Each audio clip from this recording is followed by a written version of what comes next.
Hello guys, mbanje kubaha ikaze kuri uyu muyoboro wa YouTube yacu bita Press Vision Move.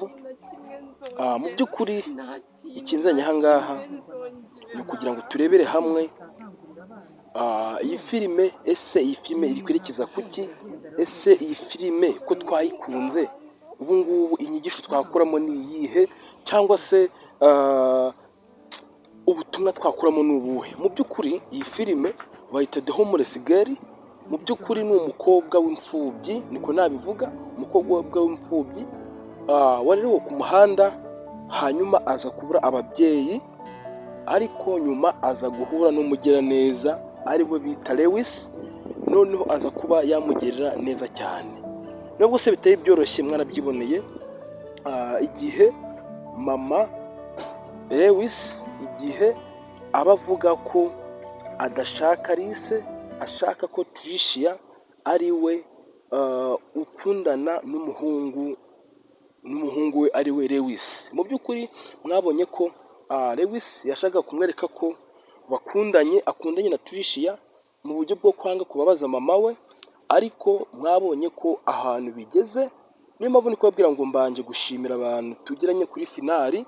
Mwabonye ko ibintu bimeze neza cyane, mwabonye ko Alice agiye kubana na Lewis mu by'ukuri, kandi n'ababyeyi ba Lewis barabyishimiye.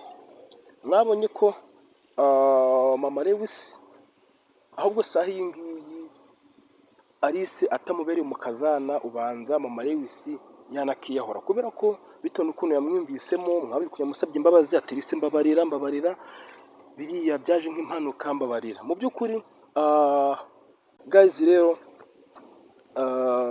Alice muri sezo ya kabiri agiye gusezerana na Lewis. Niyo mpamvu tuba tubabwira ngo iyi filime muyikurikirane, mukore subscribe, share na comment, kugira ngo mubashe kuba mwabona ibindi bice bikurikiye. Mu by'ukuri iyi filime ukuntu twayiteguye, natwe ntabwo dupfa gukora ibyo tutazi, natwe dukora ibintu biri lego, ibintu byemewe, kugira ngo namwe mubashe kwishima. Mu by'ukuri mega zanyu muba mwatakaje ziba zabavunye, ndabizi, mega zirahenze. Natwe niyo mpamvu tugomba kubaha ibintu bisobanutse, kugira ngo mukomeze muturebe twese twunguke. Mu by'ukuri nayo ukora ku gafilime gatuma ususuruka, stress ukazibagirwa. Natwe mu by'ukuri sinaca hirya no hino, ngomba kubabwiza ukuri.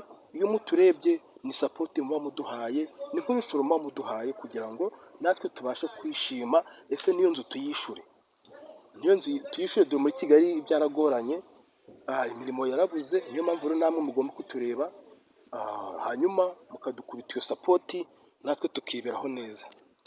Rero iyi filime ese ishingiye kuki? Iyi filime irimo ubutumwa bwinshi ndetse n'inyigisho nyinshi. Iyi filime yakigisha kugira neza, sibyo? Iyi filime kandi buriya iyo ugize neza nawe ugirirwa neza. Ibyo ngibyo wari ubizi? Niba utari ubizi ubimenye, iyo ugize neza nawe bakugirira neza. Mu by'ukuri iyi filime dushobora kugira ngo muri iriya minsi iri imbere tubahe filime sezo ya kabiri imeze neza cyane, iri gutwika, iri guca ibintu bigacika. Mu by'ukuri natwe nicyo twiyemeje. Wabonye ko mama Lewis ukuntu yasohoye Alice, abo twarebanye ku bitangira, mwabonye ukuntu yamusohoraga, ariko kugeza iyi saha ari kumwinginga, yamuhaye amakado, ibiki n'ibiki. Ubu ngubu ibintu bimeze neza cyane.